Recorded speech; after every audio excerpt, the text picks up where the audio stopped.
제33장. 시내산을 떠나라고 명하시다. 주님께서 모세에게 말씀하셨다. 너는 가서 내가 이집트 땅에서 데리고 올라온 이 백성을 이끌고 여기를 떠나서 내가 아브라함과 이삭과 야곱에게 맹세하고 그들의 자손에게 주겠다고 약속한 그 땅으로 올라가거라. 내가 한 천사를 보낼 터이니 그가 너를 인도할 것이다. 나는 가나안 사람과 아모리 사람과 헷사람과 브리스 사람과 히위 사람과 여부스 사람을 쫓아내겠다. 너희는 이제 곧 젖과 꿀이 흐르는 땅으로 들어간다. 그러나 나는 너희와 함께 올라가지 않겠다. 너희는 고집이 센 백성이므로 내가 너희와 함께 가다가는 너희를 없애버릴지도 모르기 때문이다. 백성은 이렇듯 참담한 말씀을 전해 듣고 통곡하였다. 그리고 그들은 아무도 장식품을 몸에 걸치지 않았다. 주님께서 모세에게 말씀하셨다. 이스라엘 자손에게 전하여라. 너희는 고집이 센 백성이다. 내가 한순간이라도 너희와 함께 올라가다가는 내가 너희를 아주 없애버릴지도 모른다. 그러니 이제 너희는 너희 몸에서 장식품을 떼어버려라. 내가 너희에게 어떻게 해야 할지를 이제 결정하겠다. 이스라엘 자손은 호렙산을 떠난 뒤로는 장식품을 달지 않았다.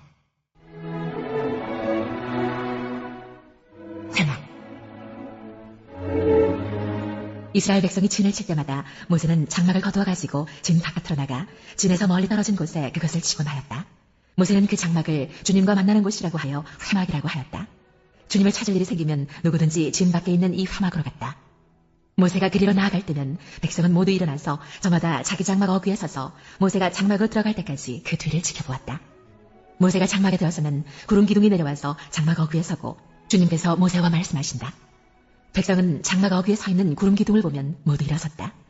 그리고는 저마다 자기 장막 어귀에 엎드려 주님을 경배하였다. 주님께서는 마치 사람이 자기 친구에게 말하듯이 모세와 얼굴을 마주하고 말씀하셨다.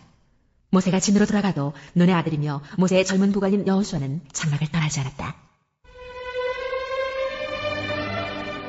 백성과 함께 계시겠다고 약속하시다. 모세가 주님께 아뢰었다. 보십시오. 주님께서 저에게 이 백성을 저 땅으로 이끌고 올라가라고 말씀하셨습니다. 그러나 주님께서 누구를 저와 함께 보내실지는 저에게 일러주지 않으셨습니다. 주님께서는 저에게 저를 이름으로 불러주실 만큼 저를 잘 아시며 저에게 큰 은총을 베푸신다고 말씀하셨습니다. 그러시다면 제가 주님을 섬기며 계속하여 주님께 은총을 받을 수 있도록 부디 저에게 주님의 계획을 가르쳐 주십시오. 주님께서 이 백성을 주님의 백성으로 선택하셨음을 기억하시기 바랍니다. 주님께서 대답하셨다. 내가 친히 너와 함께 가겠다. 그리하여 네가 안전하게 하겠다. 모세가 주님께 아뢰었다. 주님께서 친히 우리와 함께 가지 않으시려면 우리를 이곳에서 떠나 올려보내지 마십시오. 주님께서 우리와 함께 가지 않으시면 주님께서 주님의 백성이나 저를 좋아하신다는 것을 사람들이 어떻게 알 수 있겠습니까? 주님께서 우리와 함께 계심으로 저 자신과 주님의 백성이 땅 위에 있는 모든 백성과 구별되는 것이 아닙니까? 주님께서 모세에게 말씀하셨다. 내가 너를 잘 알고 또 너에게 은총을 베풀어서 네가 요청한 이 모든 것을 다 들어주마. 그때 모세가 저에게 주님의 영광을 보여주십시오 하고 간청하였다. 주님께서 대답하셨다. 내가 나의 모든 영광을 네 앞으로 지나가게 하고 나의 거룩한 이름을 선포할 것이다. 나는 주다.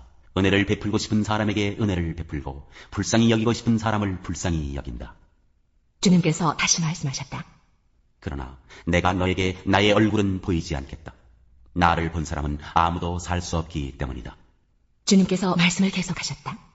너는 나의 옆에 있는 한 곳, 그 바위 위에 서 있어라. 나의 영광이 지나갈 때 내가 너를 바위 틈에 집어넣고 내가 다 지나갈 때까지 너를 나의 손바닥으로 가리워주겠다.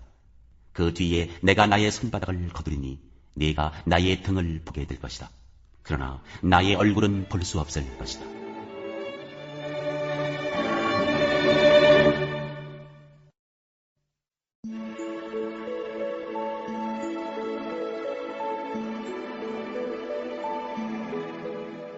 제12장.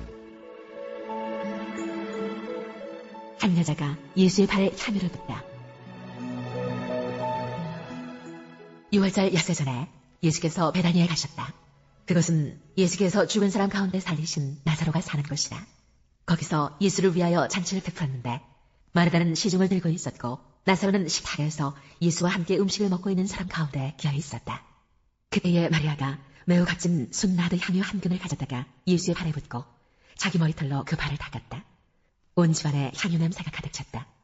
예수의 제자 가운데 하나이며 장차 예수를 넘겨줄 가룟 유다가 말하였다. 이 향유를 300데나리온에 팔아서 가난한 사람들에게 주지 않고 왜 이렇게 낭비하는가? 그가 이렇게 말한 것은 가난한 사람을 생각해서가 아니다. 그는 도둑이어서 돈자루를 맡아 가지고 있으면서 거기에 든 것을 훔쳐내고는 하였기 때문이다. 예수께서 말씀하셨다. 그대로 두어라. 그는 나의 장사날에 쓰려고 간직한 것을 쓴 것이다.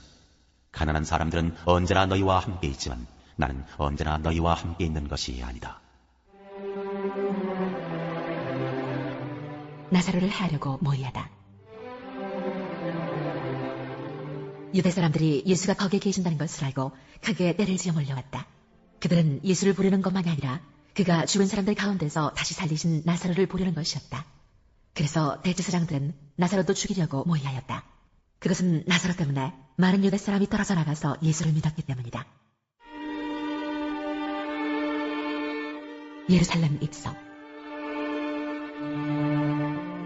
다음 날에는 명절을 지키러 온 많은 무리가 예수께서 예루살렘에 들어오신다는 말을 듣고 종려나무 가지를 꺾어 들고 그분을 맞으러 나가서 호산나, 주님의 이름으로 오시는 이에게 복이 있기를, 이스라엘의 왕에게 복이 있기를 하고 외쳤다. 예수께서 어린 나귀를 보시고 그 위에 올라타셨다. 그것은 이렇게 기록한 성경 말씀과 같았다. 시온에 따라 두려워하지 말아라. 보아라, 내 임금이 어린 나귀를 타고 오신다. 제자들은 처음에는 이 말씀을 깨닫지 못하였으나 예수께서 영광을 받으신 뒤에야 이것이 예수를 두고 기록한 것이며 또 사람들도 그에게 그렇게 대하였다는 것을 회상하였다. 또 예수께서 무덤에서 나사로를 불러내어 죽은 사람들 가운데서 살리실 때에 함께 있던 사람들이 그 일어난 일을 증언하였다. 이렇게 무리가 예수를 맞으러 나온 것은 예수가 이런 표징을 행하셨다는 말을 들었기 때문이다. 그래서 바리새파 사람들이 서로 말하였다. 이제 다 틀렸어. 보시오, 온 세상이 그를 따라갔소. 예수를 보러 온 그리스 사람들. 명절에 예배하러 올라온 사람들 가운데 그리스 사람이 몇 있었는데 그들은 갈릴리 베세다 출신 빌립에게로 가서 청하였다. 선생님, 우리가 예수를 뵙고 싶습니다. 빌립은 안드레에게로 가서 말하고 안드레와 빌립은 예수께 그 말을 전하였다. 예수께서 그들에게 대답하셨다. 인자가 영광을 받을 때가 왔다. 내가 진정으로 너희에게 말한다. 밀알 하나가 땅에 떨어져서 죽지 않으면 하나를 그대로 있고 죽으면 열매를 많이 맺는다. 자기의 목숨을 사랑하는 사람은 잃을 것이요 이 세상에서 자기의 목숨을 미워하는 사람은 영생에 이르도록 그 목숨을 보존할 것이다. 나를 섬기려고 하는 사람은 누구든지 나를 따라오너라. 내가 있는 곳에는 나를 섬기는 사람도 나와 함께 있을 것이다. 누구든지 나를 섬기면 내 아버지께서 그를 높여주실 것이다. 인자는 들려야 한다. 지금 내 마음이 괴로우니 무슨 말을 하여야 할까? 아버지, 이 시간을 벗어나게 하여 주십시오 하고 말할까? 아니다. 나는 바로 이 일 때문에 이때에 왔다. 아버지의 이름을 영광스럽게 드러내십시오. 그때에 하늘에서 소리가 들려왔다. 내가 이미 영광되게 하였고 앞으로도 영광되게 하겠다. 거기에 서서 듣고 있던 무리 가운데서 더러는 천둥이 울렸다고 하고 또 더러는 천사가 그에게 말하였다고 하였다. 예수께서 대답하셨다. 이 소리가 난 것은 나를 위해서가 아니라 너희를 위해서이다. 지금은 이 세상이 심판을 받을 때이다. 이제는 이 세상의 통치자가 쫓겨날 것이다. 내가 땅에서 들려서 올라갈 때에 나는 모든 사람을 내게로 이끌어올 것이다. 이것은 예수께서 자기가 당하실 죽음이 어떠한 것인지를 암시하려고 하신 말씀이다. 그때에 무리가 예수께 말하였다. 우리는 율법에서 그리스도는 영원히 살아계시다는 것을 배웠습니다. 그런데 어떻게 당신은 인자가 들려야 한다고 말씀하십니까? 인자가 누구입니까? 예수께서 그들에게 대답하셨다. 아직 얼마 동안은 빛이 너희 가운데 있을 것이다. 빛이 있는 동안에 걸어다녀라. 어둠이 너희를 이기지 못하게 하여라. 어둠 속을 다니는 사람은 자기가 어디로 가는지를 모른다. 빛이 있는 동안에 너희는 그 빛을 믿어서 빛의 자녀가 되어라. 유대 사람들의 불신앙. 이 말씀을 하신 뒤에 예수께서는 그들을 떠나서 몸을 숨기셨다. 예수께서 그렇게 많은 표징을 그들 앞에 행하셨으나 그들은 예수를 믿지 아니하였다. 그리하여 예언자 이사야가 한 말이 이루어졌다. 주님, 우리가 전한 것을 누가 믿었으며 주님의 팔이 누구에게 나타났습니까? 그들이 믿을 수 없었던 까닭을 이사야가 또 이렇게 말하였다. 주님께서 그들의 눈을 멀게 하시고 그들의 마음을 무디게 하셨다. 그것은 그들이 눈이 있어도 보지 못하게 하고 마음으로 깨달아서 돌아서지 못하게 하여 나에게 고침을 받지 못하게 하려는 것이다. 이사야가 이렇게 말한 것은 그가 예수의 영광을 보았기 때문이다. 이 말은 그가 예수를 가리켜서 한 것이다. 지도자 가운데서도 예수를 믿는 사람이 많이 생겼으나 그들은 바리새파 사람들 때문에 믿는다는 사실을 드러내지는 못하였다. 그것은 그들이 화당에서 쫓겨날까 봐 두려워하였기 때문이다. 그들은 하나님의 영광보다도 사람의 영광을 더 사랑하였다. 마지막 날과 심판. 예수께서 큰 소리로 말씀하셨다. 나를 믿는 사람은 나를 믿는 것이 아니라 나를 보내신 분을 믿는 것이요. 나를 보는 사람은 나를 보내신 분을 보는 것이다. 나는 빛으로서 세상에 왔다. 그것은 나를 믿는 사람은 아무도 어둠 속에 머무르지 않도록 하려는 것이다. 어떤 사람이 내 말을 듣고서 그것을 지키지 않는다 하더라도 나는 그를 심판하지 아니한다. 나는 세상을 심판하러 온 것이 아니라 구원하러 왔다. 나를 배척하고 내 말을 받아들이지 않는 사람을 심판하시는 분이 따로 계시다. 내가 말한 바로 이 말이 마지막 날에 그를 심판할 것이다. 나는 내 마음대로 말한 것이 아니다. 나를 보내신 아버지께서 내가 무엇을 말해야 하고 또 무엇을 이야기해야 하는가를 친히 나에게 명령해 주셨다. 나는 그의 명령이 영생인 줄 안다. 그러므로 나는 무엇이든지 아버지께서 나에게 말씀하여 주신 대로 말할 뿐이다.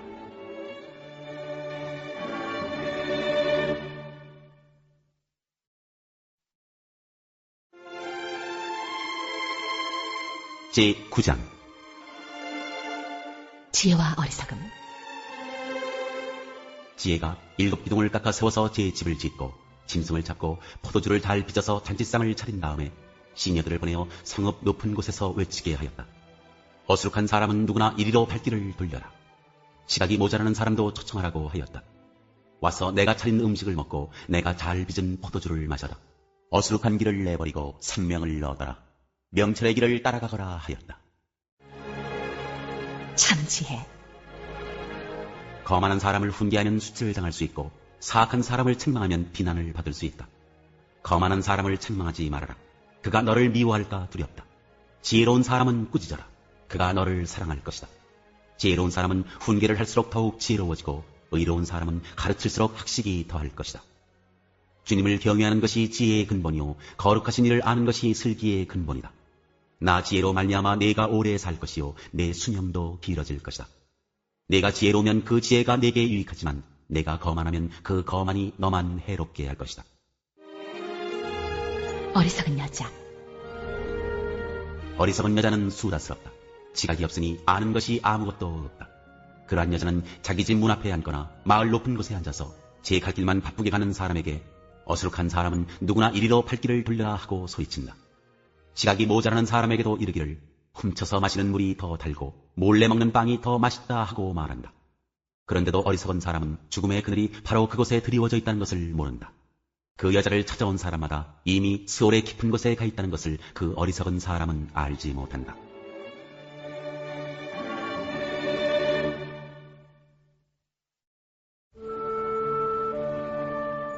제2장 사망에서 생명으로 옮기라. 여러분도 전에는 허물과 죄로 죽었던 사람들입니다. 그때 여러분은 허물과 죄 가운데서 이 세상의 풍조를 따라 살고 공중의 권세를 잡은 통치자, 곧 지금 불순종의 자식들 가운데서 작용하는 영을 따라 살았습니다. 우리도 모두 전에는 그들 가운데서 육신의 정욕대로 살고 육신과 마음이 원하는 대로 행했으며 나머지 사람들과 마찬가지로 날 때부터 진노의 자식이었습니다. 그러나 하나님은 자비가 넘치는 분이셔서 우리를 사랑하신 그 크신 사랑으로 말미암아 범죄로 죽은 우리를 그리스도와 함께 살려주셨습니다. 여러분은 은혜로 구원을 얻었습니다. 하나님께서 그리스도 예수 안에서 우리를 그분과 함께 살리시고 하늘에 함께 앉게 하셨습니다. 그것은 하나님께서 그리스도 예수 안에서 우리에게 자비로 베풀어 주신 그 은혜가 얼마나 풍성한지를 장차올 모든 세대에게 드러내 보이시기 위함입니다. 여러분은 믿음을 통하여 은혜로 구원을 얻었습니다. 이것은 여러분에게서 난 것이 아니요 하나님의 선물입니다. 행위에서 난 것이 아닙니다. 그러므로 아무도 자랑할 수 없습니다. 우리는 하나님의 작품입니다. 선한 일을 하게 하시려고 하나님께서 그리스도 예수 안에서 우리를 만드셨습니다. 하나님께서 이렇게 미리 준비하신 것은 우리가 선한 일을 하며 살아가게 하시려는 것입니다. 하나가 되게 하신 그리스도. 그러므로 여러분은 지난날에 육신으로는 이방 사람이었다는 사실을 명심하십시오. 손으로 육체에 행한 할례를 받은 사람이라고 뽐내는 이른바 할례자들에게 여러분은 무할례자들이라고 불리며 따돌림을 당했습니다. 그때 여러분은 그리스도와 상관이 없었고 이스라엘 공동체에서 제외되어서 약속의 언약과 무관한 외인으로서 세상에서 아무 소망이 없이 하나님도 없이 살았습니다. 여러분이 전에는 하나님에게서 멀리 떨어져 있었는데 이제는 그리스도 예수 안에서 그분의 피로 하나님께 가까워졌습니다. 그리스도는 우리의 평화이십니다. 그리스도께서는 유대 사람과 이방 사람이 양쪽으로 갈라져 있는 것을 하나로 만드신 분이십니다. 그분은 유대 사람과 이방 사람 사이를 가르는 담을 자기 몸으로 허무셔서 원수된 것을 없애시고 여러 가지 조문으로 된 계명의 율법을 폐하셨습니다. 그분은 이 둘을 자기 안에서 하나의 새 사람으로 만들어서 평화를 이루시고 원수된 것을 십자가로 소멸하시고 이 둘을 한 몸으로 만드셔서 하나님과 화해시키셨습니다. 그분은 오셔서 멀리 떨어져 있는 여러분에게 평화를 전하셨으며 가까이 있는 사람들에게도 평화를 전하셨습니다. 이방 사람과 유대 사람 양쪽 모두 그리스도를 통하여 한 성령 안에서 아버지께 나아가게 되었습니다. 그러므로 이제부터 여러분은 외국 사람이나 나그네가 아니요 성도들과 함께 시민이며 하나님의 가족입니다. 여러분은 사도들과 예언자들이 놓은 기초 위에 세워진 건물이며 그리스도 예수가 그 모퉁이 돌이 되십니다. 그리스도 안에서 건물 전체가 서로 연결되어서 주님 안에서 자라서 성전이 됩니다. 그리스도 안에서 여러분도 함께 세워져서 하나님이 성령으로 거하실 처소가 됩니다.